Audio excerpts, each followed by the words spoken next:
때문에 국가가 어려움이 처하게 되니까 성경에서는 전염병이 일었을 때 혹은 국가가 난국을 만났을 때 어떻게 대처했을까, 어떻게 이겼을까를 계속 성경을 따라가면서 찾아갔고요. 그러면서 부활절도 지났고 묘주절도 지났고 이제 우리가 다시 원상으로 요한복음으로 다시 돌아왔습니다. 근데 요한복음 우리가 11장 풀어놓아 다니게 하라까지는 했었어요. 나사로가 죽었고 기별을 보내죠. 마르다와 마리아가 예수님 빨리 우리 집에 오셔서 우리 오빠를 고쳐달라고. 그런데 예수님이 그 소리를 듣고도 거기서 더 며칠을 유하다가 그리고 이제 나사로가 있는 베다니 마을로 가시는 거예요. 가는데 이미 나사로가 죽었어요. 그리고 장사한 지 며칠이 지났기 때문에 썩은 냄새가 나는 거예요. 근데 예수님이 무덤에 갔어요. 그리고 돌을 옮겨 놓으라고 말씀하시고 풀어놓아 다니게 하라 그랬어요. 그랬더니 이 나사로가 웃긴 채로 일어나서 나오고 그리고 그 배를 풀어놓으니까 나사로가 다시 사는 일들이 일어나게 됐어요. 우리가 그래서 그때까지 풀어놓아 다니게 하라까지 했고요. 오늘은 보니까 그래서 그 나사로가 다니는 것을 보면서 많은 유대인들이 예수님을 믿게 됐어요. 와, 이런 일이 우리가 지금까지 살면서 지금까지 죽었던 사람이 살아나는 것을 본 적이 없는데 어떻게 이런 일이 있을까? 예수님이 행하신 기적과 그 표적을 보면서 많은 유대인들이 예수님을 믿었어요. 그런데 46절에 보니까 믿은 사람이 있는데 반면에 이것을 가지고 적대감을 가진 사람도 있었어요. 대적하는 사람들도 있었어요. 이거 좀 큰일이다. 그래서 이 일을 바리새인들에게 가서 이야기했어요. 그러니까 그 당시에 유대인들의 자치단체인 그 사내들인 공회라는 게 있었는데 제일 처음에 주전 223년에 사내들인 공회가 세워질 때는 바리새인들이 줄을 이뤘고 그 다음에 나중에는 이제 사두개인들과 함께 여기 제사장들과 함께 해서 사내들인 공회라는 게 있었어요. 유대인 자치 그런 통치 기구라고 해야 되나? 우리도 요새 자치회로 알아서 이렇게 하잖아요, 행정을. 그것처럼 그래서 이 사내들인 공회가 갑작스레 모이게 된 거예요. 그러면서 여기에 모인 사람들이 걱정스럽게 말하는 거예요. 이걸 어떡하냐. 예수가 저렇게 놀라운 표적을 행하는 걸 보니까 많은 사람들이 예수를 믿게 되어지게 되고 예수를 많이 믿다 보면 아무래도 예수님을 왕을 세워야겠다고 생각해서 폭동을 일으킬 거고 폭동을 일으키면 로마 군대가 가만히 놔두지 않을 건데 그러면 로마 군대가 우리를 다스리러 올 것이고 그러면 너와 나의 이 사내들인 공회의 회원들의 자리가 위태롭게 되어지는데 이거 어떻게 하면 좋냐 무슨 당책이 없겠느냐 이렇게 얘기했다는 거예요. 그런데 여러분이 잘 알고 있는 가야바요. 그 당시의 대제사장이었던 가야바가 조용히 뭘 그딴 걸로 걱정을 해. 그거 걱정할 일이 아니야. 그러면서 이렇게 얘기하는 거예요. 한 사람이 죽어서 나라가 살 수 있다면 그거 해야지. 이렇게 얘기했다는 거예요. 한 사람이 누굴까요? 그 다음 절에 보니까 그 다음에 53절에 보니까요. 11장 53절에 보니까 뭐라고 표현했냐면 이날부터는 저희가 예수를 죽이려고 모이하니라 그랬단 말이에요. 그러니까 그 한 사람이 누군 거예요? 누구를 죽이겠다는 거예요 지금? 예수만 잡아 죽이면 예수만 잡아 죽이면 폭동이 날 일도 없고 예수만 잡아 죽이면 로마 군대가 와야 할 일도 없고 예수만 잡아 죽이면 모든 게임은 끝나는 거야 이렇게 얘기했다는 거예요. 뭘 그렇게 고민해. 그건 어려운 일이 아니야. 이렇게요. 그래요. 성경으로 재밌는 표현을 참 하고 있어요. 이 가야바가 이렇게 이야기한 것은 앞으로 예수 그리스도께서 마태복음 1장에 나오는 예수 아들을 낳으니 이름을 예수라 하라. 이는 그가 자기 백성은 저희 뒤에서 구원할 자심이라 하였더라. 나는 그 말이야. 이렇게 한 사람이 죽어서 예수 그리스도가 죽어서 온 인류를 구하시려고 하는 하나님의 뜻을 지금 이 가야바라는 입을 통해서 말씀하고 있다는 거예요. 가야바는 지금 자기의 배를 채우기 위해서 자기의 자리를 지키기 위해서 자기의 그런 권위를 지키기 위해서 그 이야기를 한 건데 성경에 보니까 그 이야기를 뭐라고 표현했냐면 여기 우리 한번 다시 읽겠어요. 이 말을 스스로 함이 아니요 그 해의 대제사장이므로 예수께서 그 민족을 이해하시고 또 그 민족만 이해할 뿐 아니라 흩어진 하나님의 자녀를 모아 하나가 되게 하기 위하여 죽으실 것을 미리 말합니다. 이렇게요. 이 사람이 영성이 풍부해서 아니면 정말 이렇게 앞으로 되어질 일에 대해서 투시의 은사가 있어서 그렇게 얘기하는 게 아니라 하나님이 그 입을, 가야바의 입을 통해서 앞으로 되어질 일에 대해서 말씀하게 하셨다는 거예요. 여러분 먼저요, 우리가 이렇게 사람의 말 때문에 걸려들 때가 많잖아요. 사람의 말, 어떤 말 때문에 평생 동안 상처가 될 수도 있고 트라우마가 될 수도 있고 쓴뿌리가 될 수도 있고 저렇게 발에 상처를 받아서 어떤 일을 못할 때도 있고 어떤 일에 걸림돌이 될 수도 있고 그래요. 그런데 이 오늘 이 가야바가 한 사람이 죽어서 민족이 산다면 우리 그거 해야지 이렇게 말했어요. 그런데 하나님은 그 한 사람이 죽어서 민족이 살 수 있다면, 한 사람이 죽어서 나라가 살 수 있다면 우리 그거 해야 되는 거 아니야? 그러니까 우리가 그 예수를 잡아 죽이면 돼 이렇게 말하지만 하나님은 그 가야바가 뱉은 말을 통해서도 하나님의 뜻을 이루어 가시더라는 거예요. 그러니까 우리가 예를 들어서 어떤 사람의 말 때문에 상처를 입어서 너무 속이 상하고 잠이 안 오고 정말 어떤 일을 할 수 없을 정도로 트라우마에 빠져서 그렇게 속상할 때가 있겠지만 여러분 이것을 선으로 바꾸시는 하나님의 능력을 아신다면 말에 대해서 그 말을 통해서 역으로 바꾸실 수 있는 하나님을 기억할 수 있는 저와 여러분이 될 수 있기를 축원합니다. 우리 이모가 큰 이모가요, 작은 이모도 암으로 돌아가시고 큰 이모도 암으로 돌아가시고 외삼촌도 암으로 돌아가시고 저희 집이 전부 다 이렇게 암으로 돌아가셨는데 그리고 60세를 넘긴 사람이 하나도 없는 거예요. 외삼촌은 40대에 돌아가시고 큰 이모는 한갑 막 지나자마자 돌아가시고 작은 이모도 60대 초반에 그냥 돌아가시고 그러니까 아무도 이렇게 70을 사신 분이 없어요. 근데 우리 엄마가 예수님을 믿게 되어지고 그 정말 그리스도의 보혈의 능력으로 지금 이제 80을 내다보고 계시잖아요.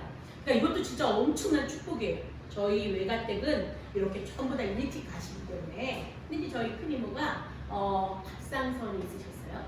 그래서 이제 이 갑상선 검사를 받기 위해서 연대 세브란스를 가셔서 이것을 열었어요. 수술을 하기 위해서. 놀랍게도 암이 너무 꽉 차 있어서 이게 왜 여는 순간에 암이 다 퍼진 거예요. 그래가지고 그냥 닫았어요. 닫았는데 이게 이 암덩어리가 너무 크니까 이게 닫아지지가 않는 거예요. 그래서 이 목 있는 데가 워낙 상처가 큰 채로 그냥 벌려져 있었어요.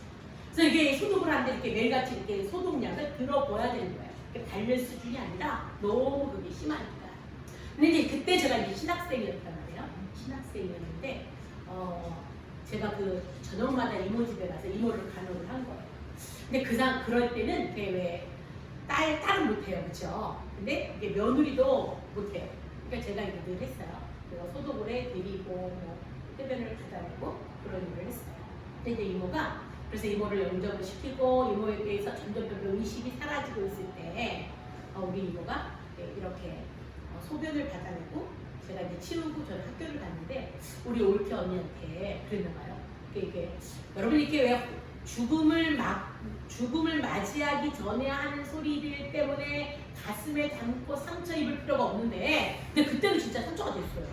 어떻게? 왜냐하면 우리 이모가 우리 올케 언니한테 뭐라고 했냐면 아유 저런 그 비읍의 여의 이응 저런 병신을 누가 데립니까? 쟤는 식도 못 가. 이렇게 얘기하신 거예요. 근데 그 얘기를 우리 올케 언니가 저한테 얘기했어요. 이모가 우리 어머님이 그렇게 얘기를 했다. 근데요 그 얘기를 이모가 돌아가신 날 얘기를 한 거예요.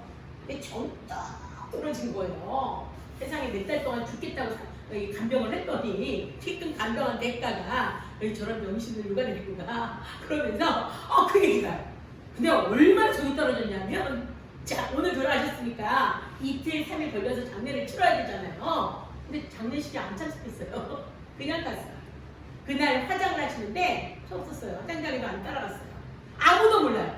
아무도 모르는 거예요. 엄마도 제가 왜 그러는지 모르는 거예요. 몇 달을 그렇게 간호를 하더니 제가 왜 저러는지 모르는 거예요. 아무도 모르는 거예요. 저만 아는 거예요.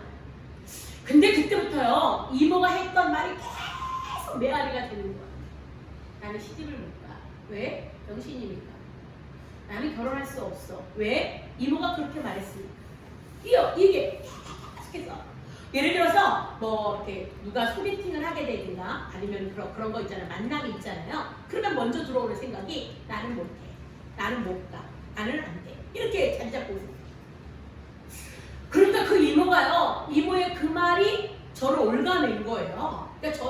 내가 매니까 진짜 길이 좀 안 열리는 거예요.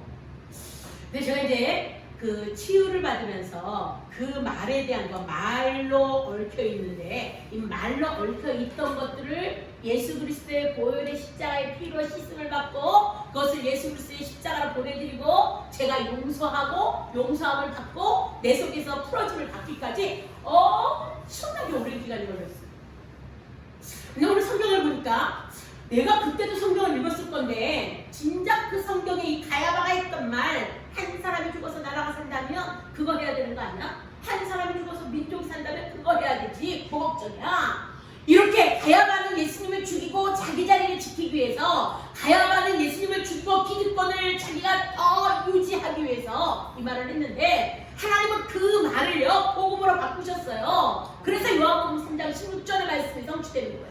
어떻게 해요? 하나님이 세상을 이처럼 사랑하사 독생자를 주셨으니 이는 저를 믿는 자마다 멸망치 않고 영생을 얻게 하려 하시라는 말씀이에요. 다시 말하면 한 사람이 죽어서 인류가 살았어요. 한 사람이 살아서 한 사람이 죽어서 저와 여러분이 살았어요. 예수님 한 분이 죽어서 모든 사람이 살게 됐어요. 그런데 가야바는 이 진리를 자기 입으로 이야기하지만 자기가 하나님에 의해서 쓰임을 받고 있다는 건 몰라요. 단지 나는 내 욕심이 중요해요. 단지 나는 내가 이것을 유지하는 게 중요해요. 내 명예가 중요하고 내 자리가 중요하고 내가 지금까지 쌓았던 것이 중요해요. 근데 하나님은 정말로 우리가 죄인이기 때문에 하나님 앞에 갈 수가 없어요. 우리 죄를 용서받을 수 있는 길이 없는 거예요. 인간이 어떤 것을 조건을 내걸어도 이 인간이 내건 조건으로는 죄 용서를 받을 수 없어요. 그런데 하나님께서 죄 용서 받는 방법을 하나님이 제시하신 거예요. 그 방법이 구약시대는 제사였어요. 여러분이 잘 아는 것처럼 번제나 소제나 화목제나 속건제나 속죄제나 이런 제사를 통해서 하나님 앞에 내 대신 짐승을 가지고 가서 피를 흘려서 죄 용서함을 받는 방법이 있었어요. 그런데 이제는요, 이렇게 우리가 제사를 통해서 용서를 받는 것은 매년 7월 10일 대속죄일만 되어지면 우리가 소나 양이나 염소나 비둘기를 가지고 가서 하나님 앞에 끌고 가서 용서를 받는데 이 짐승의 피의 유효 기간은 1년밖에 안 되는 거예요. 한 번 짐승을 잡아서 용서를 받고 나면 1년 동안은 그것이 유지가 되어지는데 유효 기간이 1년이 지나면 다시 그 일을 해야 되는 거예요. 그래서 하나님께서 영원히 우리 죄를 용서받을 수 있는 길을 제시하신 거예요. 그게 뭐냐면 예수 그리스도예요. 하나밖에 없는 독생자 예수 그리스도를 이 땅에 보내셔서 나무 십자가 위에서 죽게 만드시고, 이 원래 나무에 달린 자는 저주받은 자거든요. 이 모든 저주를 예수님이 받으시고, 그리고 저주 받는 것으로 끝나지 않으시고 하나님의 아들이었다라는 증거로 죽음을 이기시고 부활하셔서 잠자는 자들의 천절매가 되어주시는 거예요. 그래서 이기셨어요. 죽음을 이기셨어요.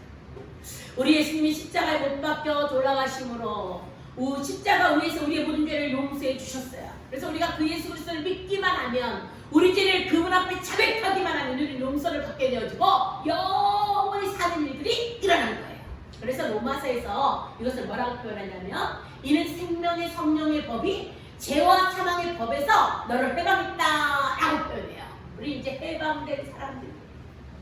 그러니까 오늘 여러분들이 혹시 내가 어떤 말에 얽혀서 누군가가 뱉은 그 말 때문에 풀리지 않는 일들이 있다고 한다면, 누군가의 말 때문에 내가 그것 때문에 너무 힘들게 살았다면 오늘 그 말의 고리를 풀어내는 저와 여러분이 될 수 있기를 축원합니다. 네. 우리는 이미 승리했어요. 왜요? 예수님이 승리하셨기 때문에. 그분이 십자가 위에서 모든 것들을 이루어 놓으셨기 때문에 우리는 이미 다 승리했어요.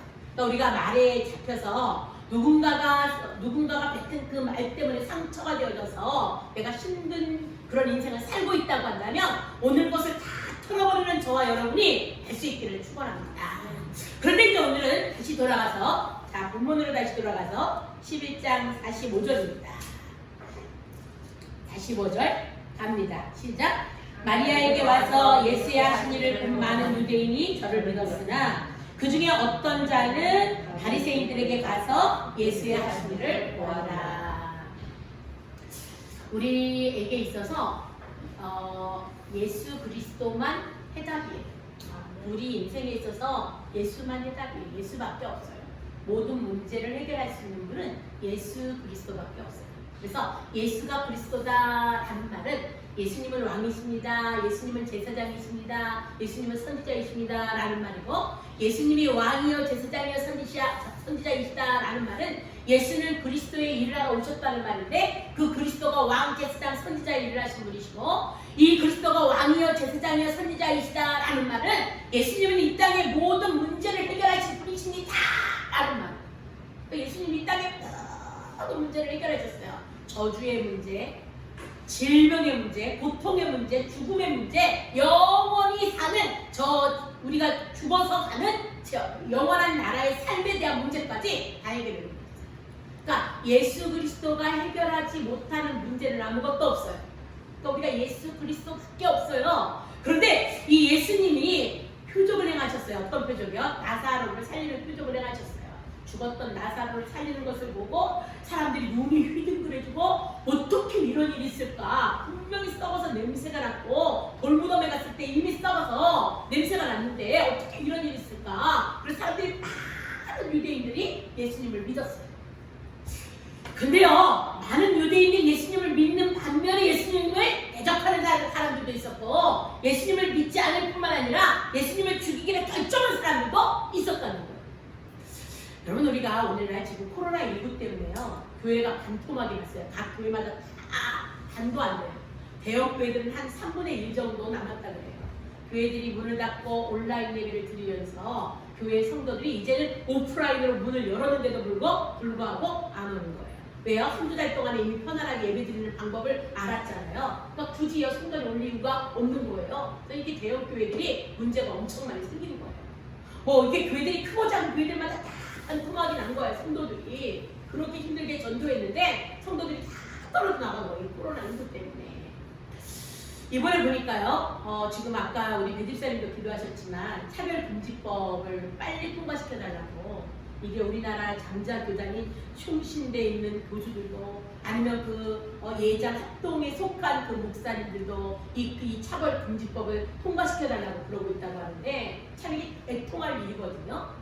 그런데 이제부터 갑작스레 이렇게 큰 교회 목사님들이, 온누리교회 이지호 목사님이 차별금지법은 절대 통과되면 안 됩니다 라고 반기를 내셨고, 우리 이찬수 목사님네 교회, 우리 교회에서도 나는 차별금지법을 반대합니다 라고 목소리를 내셨고, 어제는 보니까 이제 에덴교회 수강성 목사님이 나는 차별금지법을 반대합니다, 이 법은 절대 통과되면 안 됩니다 이렇게 반대하셨고, 그 사랑의 교회의 부목사님이 이런 일을 하셨어요. 지금 이제 우리가 오늘 예배드리고 성가 연습을 하거나 식사를 하거나 그러면 안 되는 거예요. 그러면 식사를 대접한 교회도 300만 원, 식사에 참석한 사람들도 300만 원 벌금을 내야 되는 거예요. 그래서 저는 오늘 어쩔지 몰라서 그냥 일단 김치찌개를 끓였는데, 이렇게 해야 되는 거예요. 다 300만 원씩 지금 벌금을 내야 되는 거예요. 그러면서 어떤 소모임도 허락하지 않는 거예요. 기도회도 안 돼, 구역 예배도 안 돼, 성가 연습도 안 돼, 통성기도도 하지 마, 찬송도 부르지 마, 이렇게 큰 소리로 얘기도 하지 마, 이렇게 되는 거예요. 여러분이 유튜브에서 보셨죠? 어떤 한 성도가 전화해가지고 국무총리실로 전화해가지고 얘기하는 거예요. 그러면 국무총리뿐만 아니라 모든 공무원들도 식당에서 밥 안 먹을 거죠? 그 다음에 모여서 소그룹 회의 안 하실 거죠? 그런 거 안 하실 거죠? 그러니까 거기서 대답을 안 해요. 비서실에서. 말이 안 되지 않냐? 교회에서는 그런 거 하지 말라고 하면서 그럼 당신들은 구내 식당에서 안 먹을 거냐? 그럼 회의할 거냐? 그럼 그쪽에서 회의하는 게 더 위험하냐? 교회에서 소모임으로 모이는 게 더 위험하냐? 교회에서만 확진자가 나온 게 아니라 불교에서도 나오고 많이 나오는데, 오히려 우리 지금 제2의 코로나가 발생했던 게 지금 이태원 사건이잖아요. 근데 여전히 지금 이태원은 여전히 동성연애자들이 여전히 수면방에 모여서 잠자고 별거 다 하는 거 지금도 다 해요. 근데 그거는 단속을 지금도 안 해요. 여러분, 우리가 이 코로나19가 가져다 준 것들이 너무나 많아요. 특별히 교회도 너무나 많아요. 교회 예배도 너무 많아요. 교회 성도들도 많이 지금은 정말 이렇게 교회를 안 와요. 교회들이 많이 힘들어요, 지금 여건상. 근데 나라에서는 교회를 더 많이 힘들게 하겠다고 해요. 여러분, 어떤 상황이 와도요, 그런데 그 사랑의 교회의 그 목사님이 뭐라고 했냐면, 차라리 나를 잡아가라. 나는 당신이 소모임을 하지 말라고 그래서 안 하지 않고 나는 지금부터도 계속 소모임을 할 거다. 그러니까 청년부 예배 드릴 거라는 거고 청년부 신방할 거라는 얘기잖아요. 그러니까 나는 잡아가라는 거예요. 나는 소모임 할 거니까 이렇게 이제 아예 드러내놓고 외쳤어요. 사실은 우리나라에 1250만의 성도가 있거든요. 그런데 이 1250만의 성도가 동시다발적으로 일어나면 국가에서 절대적으로 이렇게 하지 못해요. 그런데 지금 국가에서 이렇게 교회만 예배도 드리지 말아라, 모임도 갖지 말아라, 성가연습도 하지 말아라, 구역예배도 드리지 말아라, 기도회도 갖지 말아라, 뭐 세미나도 하지 말아라, 다 하지 말라고 하는 건 큰 교회들이 전혀 목소리를 내지 않아요. 그러니까 이게 강도가 더 세져서 지금 계속 세지니까 이제 조금씩 한 교회씩 일어나기 시작하더라고요. 여러분 이거 그냥 하나님께서 이게 우리나라 대통령을 통해서 국무총리를 통해서 아니면 뭐 질병본부를 통해서 이게 우리에게 전달되어진 것 같지만 하나님이 여기까지 우리를 몰아가시는 이유는 믿는 1250만의 성도가 성도의 역할을 못했기 때문에. 예를 들어서 이런 거요. 장개석 총통 있죠. 이 장개석 총통이 이끄는 군이라고 하는 군인들 있잖아요. 그런데 이 사람이 한 의사가 정말 어렵고 힘들게 병원을 건축을 한 거예요. 건축을 해놓은 거예요. 정말 힘들게, 정말 어렵게, 정말 많이 걸려서 건축을 해놓은 거예요.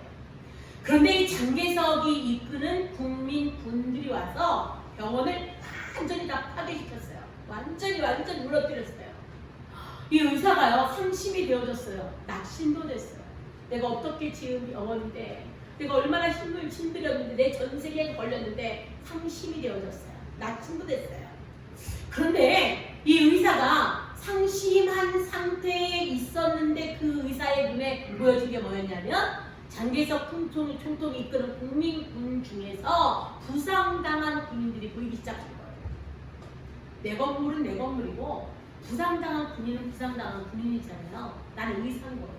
그래서 그 부상당한 군인들을 치료하기 시작한 거예요. 그러다 보니까 이 군들이 가는 곳마다 따라다니면서 그들을 치료해주기 시작했어요. 근데 이 장개석이 보면서 참 이해가 안 가는 저 개또라이가, 아니 내가 지 병원을 지금 개박사를 냈는데 그 개박사를 내는데 일조한 군들을 아니 자기 병원을 때려부신 군인들이 미울 건데 어떻게 저럴 수가 있을까? 다치면 쌤통이고 죽으면 자랑이지 어떻게 저럴 수가 있을까? 너무 궁금한 거예요. 그래서 이 장개석 총통이 자기 아내인 송미령 씨에게 물어본 거예요. 아니 저 개또라이인 저 의사 도대체 저 의사는 왜 저러는 거야? 사람도 아닌가? 어떻게 저럴 수가 있는 거야? 라고 물었어요. 그럴 때 그 아내 송미령 씨가 이렇게 대답하죠. 그러니까 그리스도인이잖아요. 그러니까 기독교인이잖아요. 라고 말한 거예요. 장개석 총통의 그 얘기를 딱 듣고요. 그래? 그럼 나도 기독교인이 되어야겠다. 라고 해서 개종을 했다고 합니다. 여러분 우리가 지금 국가적인 위기를 만나서요. 코로나19 때문에. 그런데 이 코로나19가 지금 2차적으로 일어나는데 이게 문제가 아니라 카자흐스탄인가 거기서는 또 제2의 폐렴이 생겼다고 하잖아요. 중국에서는 흑사병이 돌고 있다고 하잖아요. 그러니까 얼만큼 위기 속에서 얼만큼 더 힘든 일들이 일어날지 우리 아무도 몰라요. 전 세계적인 일이니까. 근데 이렇게 위기 속에서 오늘 우리가 살았고 오늘 여기 나올 수 있는 것도 하나님의 은혜예요. 오늘 여기 보니까 똑같은 나사로라고 하는 죽었다가 살아나는 기적을 봤어요. 어떤 사람은 믿었어요. 어떤 사람은 대적했어요. 어떤 사람은 오히려 예수님을 죽이라고 했어요. 근데 오늘 여러분들이 이 코로나19 때문에 엄청나게 어려운 상황 속에서 가능한 한 교회를 가지 말라고 하고 가능한 한 모이지 말라고 하는데 오늘 우리가 이 자리에 왔어요. 이것은 내가 용기가 있어서가 아니라 내가 믿음이 좋아서가 아니라 하나님의 은혜라는 거예요. 아멘. 하나님의 은혜, 오직 하나님의 은혜 아니면 해석할 길이 없어요. 우리가 지금 뭐 하는 짓인지 우리가 지금 어떻게 하겠다는 건지 이거는 정말 하나님의 은혜였어요. 유대인들이 예수님의 가시는 표적을 보고 모여들었어요. 유대인들이 예수님을 예수님의 표적을 보고 믿기 시작했어요. 유대인들이 마음 다쳤던 유대인들은요 유대교를 믿기 때문에 메시아를 인정하지 않아요. 메시아 대망 사상을 가지고는 있어요. 그런데 그 나사렛 예수가 예수라고 인정하지 않아요. 왜냐하면 그래서 마태복음을요 유대인들을 상대로 해서 마태복음을 쓰잖아요. 그러니까 유대인들은 족보를 아주 귀중히 여긴단 말이에요. 그래서 아브라함과 다윗의 자손 예수 그리스도의 세계라. 이래서 아브라함과 다윗의 자손으로 예수 그리스도가 왔다라는 사실을 증거하고 있잖아요. 유대인들이. 유대인들은 잘 믿지 않아요. 그런데 오늘 유대인들이요, 예수님의 행하시는 표적을 보면서 예수님을 믿기 시작했어요. 그 당시에는 예수를 믿으면 출교당하는 거예요. 쫓겨나는 거예요. 근데도 불구하고 예수님을 믿기 시작한 거예요. 이것이 하나님의 은혜라는 거예요. 우리가 이 나라 민족이 어려움을 겪고 있고 전 세계가 어려운 가운데 있는데 저와 여러분들이 예수님을 믿게 되어지고 오늘 이 자리에 나오게 된 것 자체가 하나님의 은혜라는 거예요. 이게 하나님의 은혜가 가능하지 않아요. 하나님의 건강 주셨기 때문에 왔고, 하나님의 여건을 주셨기 때문에 왔고, 하나님의 항정을 열어줬기 때문에 왔고, 하나님이 여기까지 인도했기 때문에 우리가 오늘 이 자리에 왔기 때문에 이거는 하나님의 은혜라는 거예요. 여러분, 어떤 사건이 벌어지면 반드시 두 갈래의 양상이 벌어지는 거예요. 하나는 믿는 사람이 일어나고, 하나는 대적하는 사람이 일어나고. 성경을 사복음을 읽다 보면 사복음뿐만 아니라 사도행전, 사도들의 그 길을 따라서 가서 사도행전을 봐도 어떤 사건이 일어나면 믿는 사람이 생겨나고, 또 예수님을 배반하는 사람이 생겨나고, 예수님을 조롱하는 사람이 생겨나고, 이렇게 하는 거예요.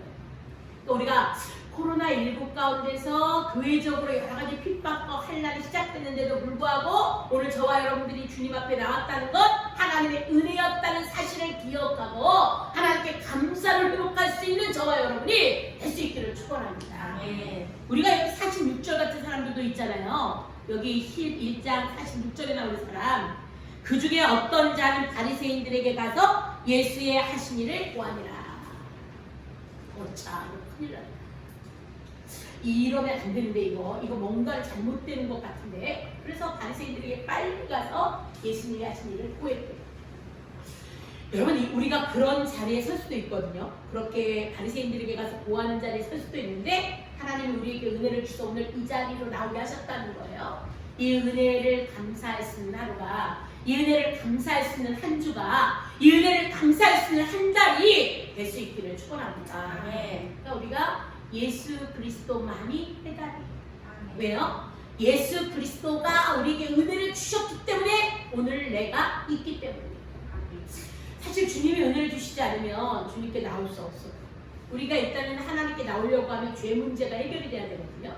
죄 문제가 해결이 안 되면 나올 수가 없어요.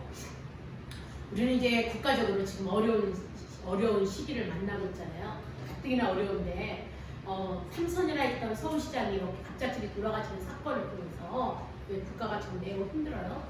지금 이제 5일장으로 치르니까 13일까지 해서 서울시청 앞에 분향소를 마련하는데 이 분향소를 반대하는 사람의 민원이 수십만에 있는 거예요. 40시간에 수십만에 있는 거예요. 이게 지금 말이 되냐? 그 미투 운동 때문에 결국은 자살한 사람에게 이게 국민장이 웬 말이냐, 서울시장이 웬 말이냐, 5일장이 웬 말이냐, 이것이 국민의 세금이 얼마나 많이 쓰이는 일인데 이게 웬 말이냐 이래갖고 반대 청원이 엄청난 거예요. 올리자마자 막 반대가 45만까지 제가 봤거든요. 지금 아마 50만이 넘었을 거예요. 엄청나게 많아진 거예요. 그러니까 이것이 근데 계속 진행되는데 이를 절대 공작으로 하면 안 된다. 막 반대하는 운동이 일어나고 여성 단체들이 막 일어나는 거예요. 왜냐하면 오히려 이렇게 우리 집권 여당에서 이 고소한 여성, 그 비서였던 여성이요. 그 사람이 이가 박원순을 죽였다 이러고 나오니까 지금 2차 피해가 또 예상이 되는 거예요. 아마 여론이 막 너무 들끓어요. 저는 아무튼 정치는 잘 몰라요. 그런데 오늘 고소장이 접수됐다는 말을 보좌관한테 들었는데 그 다음날 가서 그냥 죽은 거예요. 여러 가지 생각이 들더라고요. 이런 생각.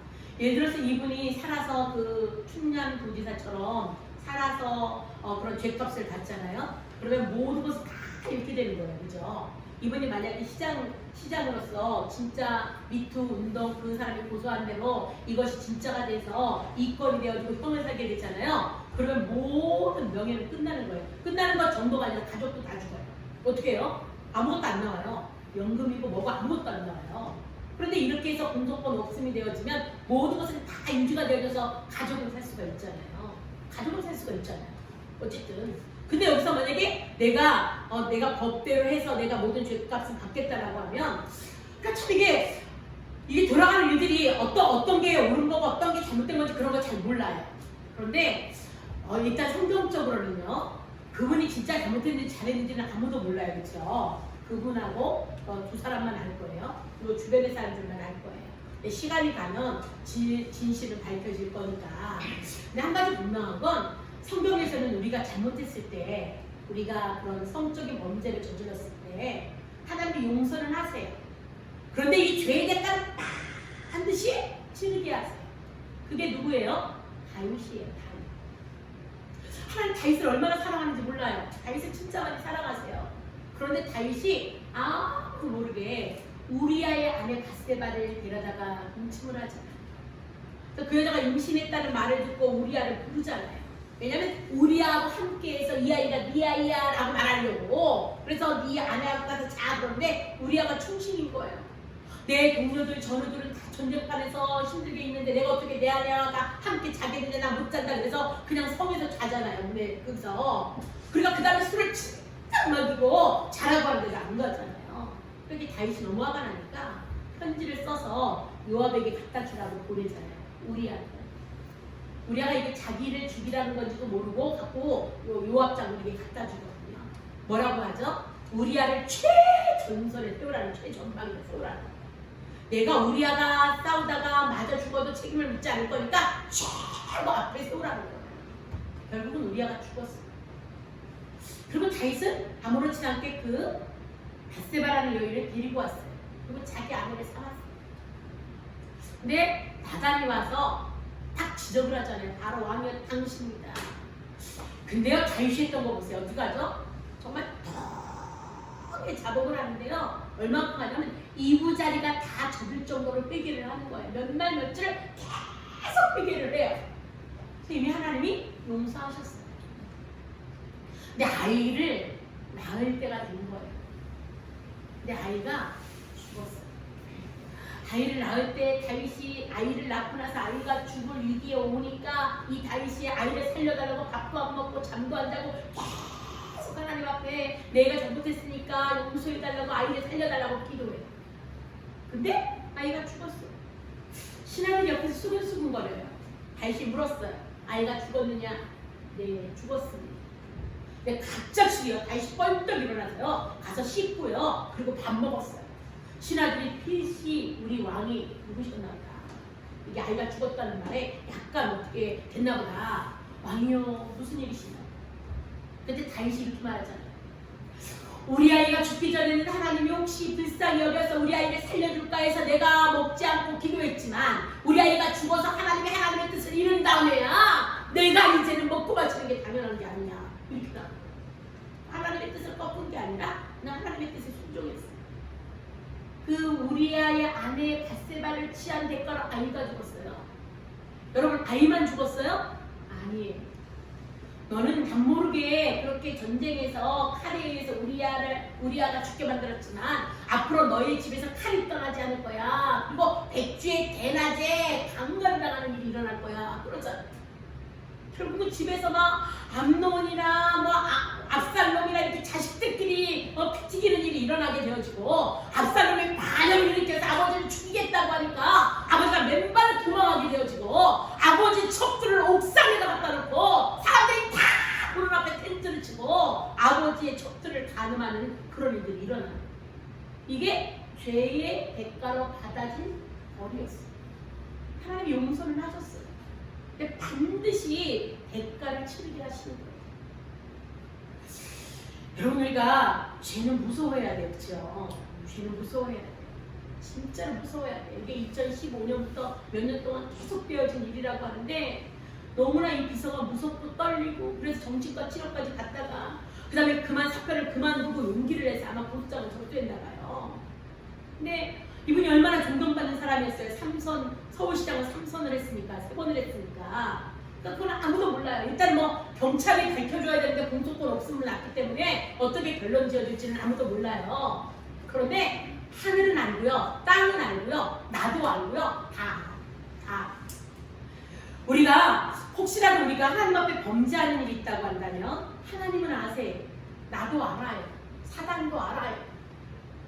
그러면 하나님이 아시고 나도 알고 사단도 안다고 한다면 하나님은 반드시 그 죄에 대한 대가를 치르게 하신답니다.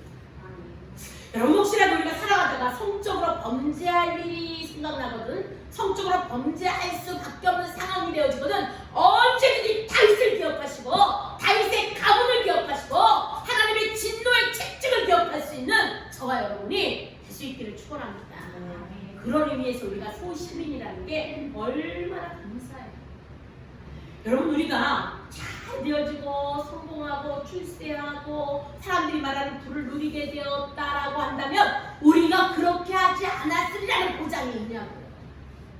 이 여자 싫어하는 남자 없다고 하는데, 그러니까 하나님이 나를 지금 이렇게 지금의 환경 가운데 놔두신 것도 너무나 감사하고 우리의 마음을 다스릴 수 있게 하신 것도 너무나 감사하고 지금 우리의 모든 환경을 이끌어 가시는 것이 최고의 감사거리가 될 수 있기를 축원합니다.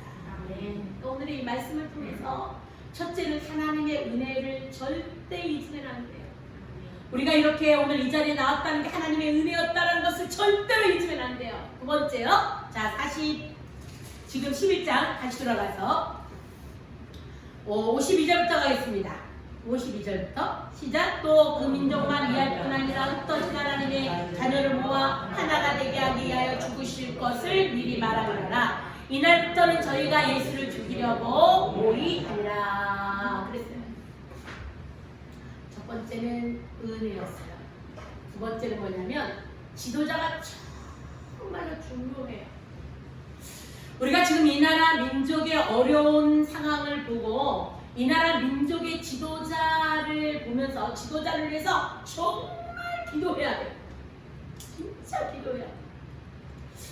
이게 우리나라 지도자들이 잘못됐기 때문이라고 말하기 이전에 하나님이 우리나라에는 1250만이나 되고 할 때는 빛과 소금의 역할을 감당할 그리스도인들을 세우셨어요. 그런데 이 1250만이라고 하는 성도들이 자기 자리에서 자기의 소리를 다 냈다면 오늘날 정부가 이렇게 힘들진 않았을 거예요. 그러니까 하나님이 믿지 않는 사람들이 타락하는 건 죄가 관영할 때까지 기다리시거든요. 근데 믿는 우리까지 타락하면 그 다음에 하나님이 책 찍어주시는 거예요. 성경을 보니까 믿는 자들이 타락하니까 하나님이 계속해서 책 찍어주시잖아요. 그러면 이 나라에 온 위기요, 이 나라의 지도자의 문제이기도 하지만 저 밑에 가장 큰 문제는 저와 여러분이라는 거예요. 우리가 기도하지 못한 탓이에요. 내가 국가의 지도자를 위해서 기도하지 못한 탓이고 내가 이 나라 민족을 위해서 기도하지 못한 탓이고 나만 잘 먹고 잘 살고 나만 편안하면 돼, 나만 문제 없으면 돼, 나만 하는 동안에 국가가 이렇게 됐다는 거예요. 그러니까 이 문제는 우리의 문제라는 거예요. 우리 책임이라는 거예요. 우리 책임이라는 게 깨달아지면 우리가 해야 할 일은 기도하는 것밖에 없어요. 하나님, 혹시라도 내 기도를 들으시고 이 나라를 불쌍히 여겨주시기 위해서 기도해야 돼요. 우리 계속 말씀드렸잖아요. 에레미야처럼 눈물이 짓무르도록 울면서 나라를 위해서 기도한 사람도 있고요.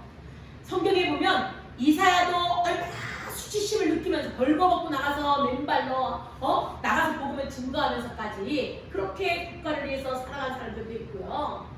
근데 우리가 나라를 위해서 나는 뭘 했나, 이 나라가 이렇게 됐대 비판을 하고 판단을 하고 지적을 했는데 과연 나는 국가를 위해서 어떻게 기도했고 국가의 지도자를 위해서 나는 얼마큼 기도했고를 돌아본다면 결코 이 죄는요 그분들의 죄가 아니라 우리의 죄라는 거예요.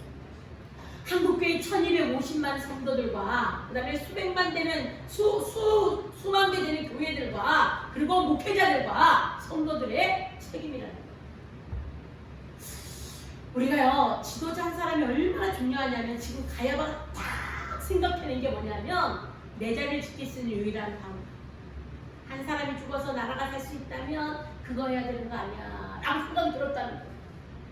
진짜 예수님이 죽어서 이 나라가 사는 것 때문이 아니라 로마 군대가 와서 이 사람들 예수를 다 믿게 되어지고 예수님을 왕으로 삼자고 하게 되어지고 그리고 로마 군대가 진입하러 와서 폭동이 일어날까봐 진압하러 오게 되어지고 그러면 자기들의 위기가 만날까봐 지금 예수를 죽이자고 가라는 거예요.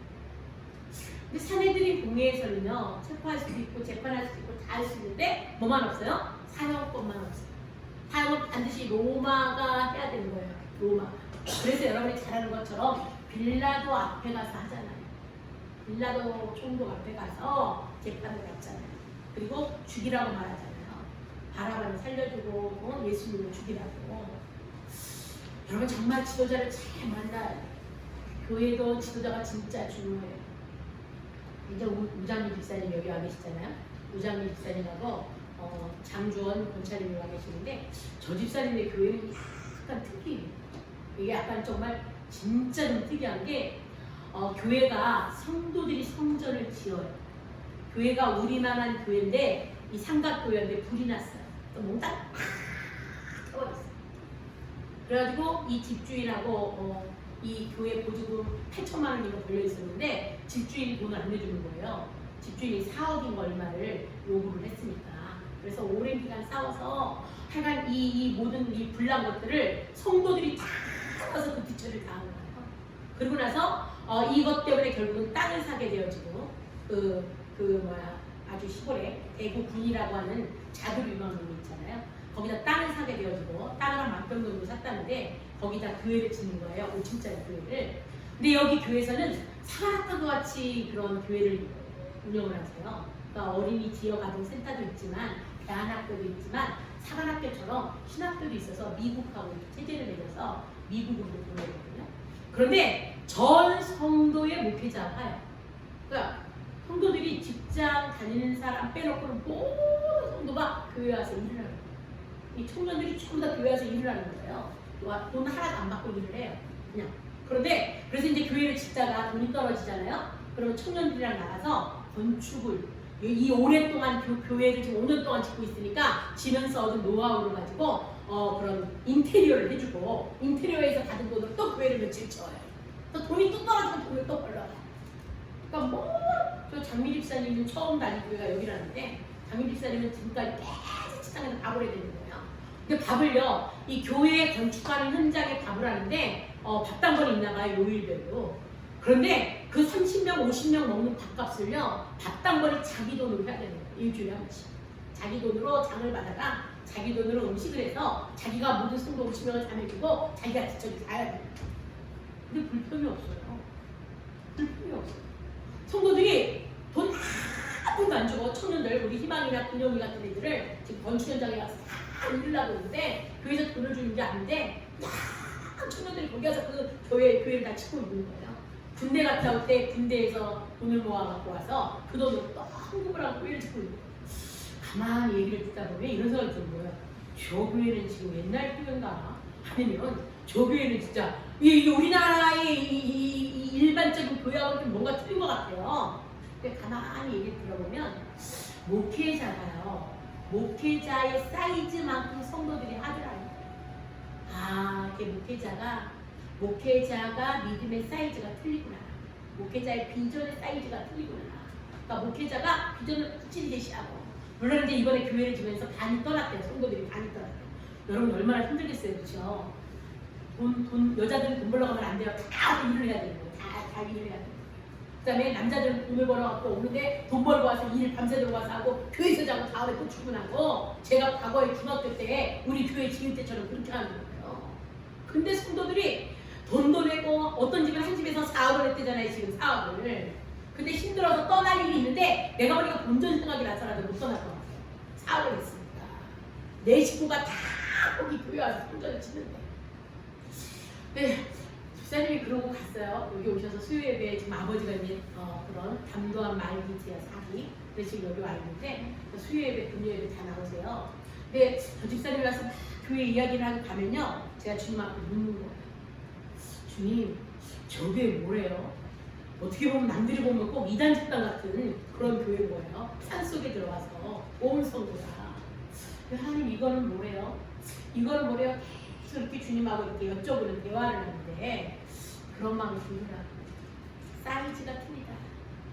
목회자 급이 다르다. 이런 마음이 드는 거예요. 제가 너무 죄송한 거예요.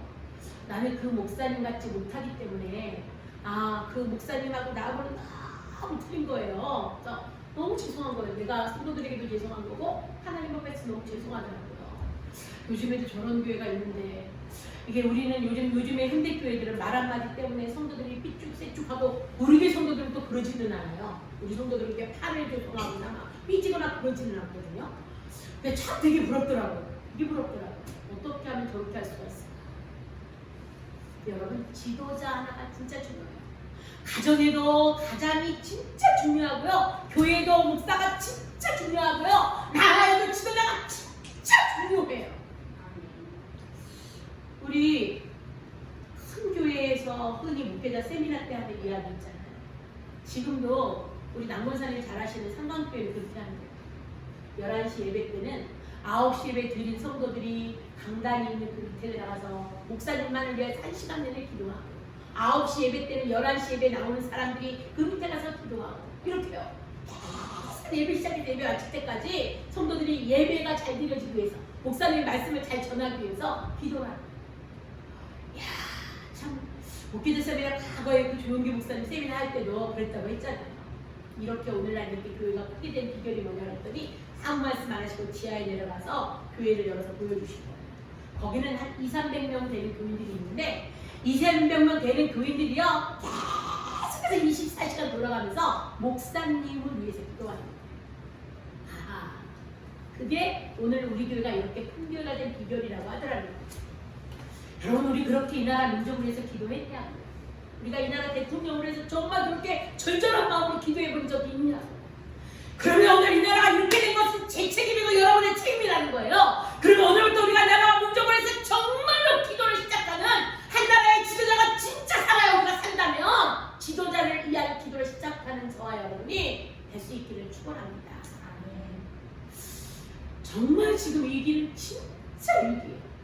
지금 우리 문재인 대통령 3년 만에요. 강남 집값이 58%가 올랐다고. 이 이명박 정부, 박근혜 정부 동안 이 10년 동안, 8년 동안 28%가 올랐대요. 28%가 올랐다면 그렇게 올랐대요. 이 두 명의 대통령이 갔을 동안에. 근데 문재인 대통령 동안에 강남 집값이 58%가 올랐대요. 어마어마하게 오른 거예요. 말도 못한 거예요. 강남의 잠실 5단지, 제가 옛날에 전도사로 있었던 그 거기요. 그 잠실 5단지가 진짜 오래된 아파트거든요. 근데 거기가 엄청나게 비싸잖아요. 말도 못하잖아요. 잠실 5단지 옆에 장미 아파트가 있었는데 진짜 오래된 아파트인데 지금은 일반 서민들은 이제 집을 살 수가 없는 시대에 온 거예요. 너무 많이 올랐어요.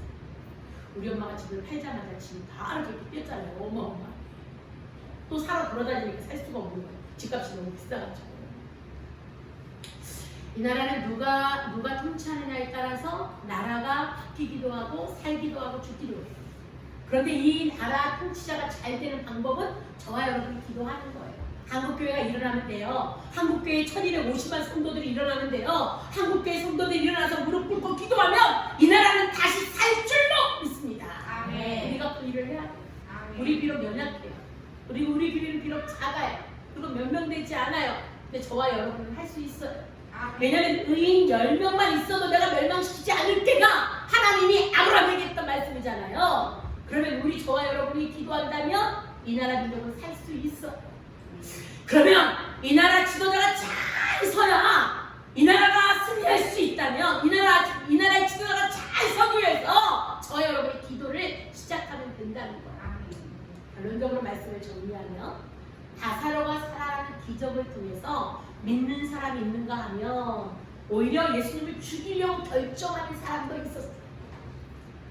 여러분, 오늘날 이게 코로나19를 통해서 교회에 나오는 사람이 있는가 하면 오히려 교회를 떠나는 사람들도 되게 많아요. 아유, 교회 다니는 게 재밌게. 맨날 나라에서 교회에서 감염자가 나왔다고 하니까, 교회에서 확진자가 나왔다고 하니까, 예배 드리지 말라고 하니까 요즘은 어디 나가서 다 교회 다녀요 라는 말을 못하는 거예요. 저 교회 다녀요. 저 오늘 예배가 있어서 일찍 문 닫고 가려고요. 그러면 사람들이 다 한마디씩 해요. 예배 좀 드리지 말라고 하잖아요. 교회 가지 말라고 하잖아요. 근데 왜 이렇게 말을 안 들어요? 이러는 거예요. 요즘에는 교회를 가잖아요. 수요예배가 분요일 가면 조용히 해요. 죄인 취급을 받아요. 이게 얼마나 사람들이 막 아주 그냥 이상한 시선으로, 따가운 시선으로 쳐다보는지 교회 가기가 어려워. 이런 시대에 여러분들은 하나님을 정말 믿고 계십니까? 내가 진짜 이 나사로를 살리시는 그 표적을 행하시는 그 하나님이 지금도 살아 역사하신다는 것을 진실로 믿습니까? 그러면 내가 그 하나님을 의지하고 그 예수 그리스도를 붙들고 넉넉하게 승리할 수 있어야 되는데, 지금은 넉넉하게 따만 승리하는 것이 아니라 빛과 소금의 역할을 감당할 때라는 거예요. 내가 빛과 소금의 역할을 잘 감당해서 우리 주변에 믿지 않는 사람들이 교회에 대한 이미지를 바꾸고 하나님을 만나게 될 수 있도록 우리가 하나님이 주신 이 은혜를 잘 누릴 수 있는 저와 여러분이 될 수 있기를 축원합니다. 그래서 이번 한 주 동안 저희가 살아내야 돼요. 우리는 하나님께서 우리에게 주시는 기적과 이적들을 붙들고 가지만, 믿지 않는 사람들은 우리가 누리는 그 평안을 보고 하나님께로 나오게 되는 거예요. 저와 여러분, 이 어려움 가운데서도 하나님께서 주시는 기적과 표적과 이적들을 붙들고 믿음으로 승리할 수 있기를 바라고, 나사로의 기적이 저의 기적이 되어지고 여러분의 기적이 되어지고 우리나라의 기적이 되어져서 죽었던 나사로가 살았던 것처럼 우리나라가 다시 살아서 전 세계 열방을 향해서 제사장의 나라로서의 사명을 감당할 수 있도록 그 일을 잘 감당할 수 있는 이번 한 주가 될 수 있기를 축원합니다. 우리 찬송 한 장 부르시면서 준비하신 예물을 하나님께 올려드립니다. 383장입니다.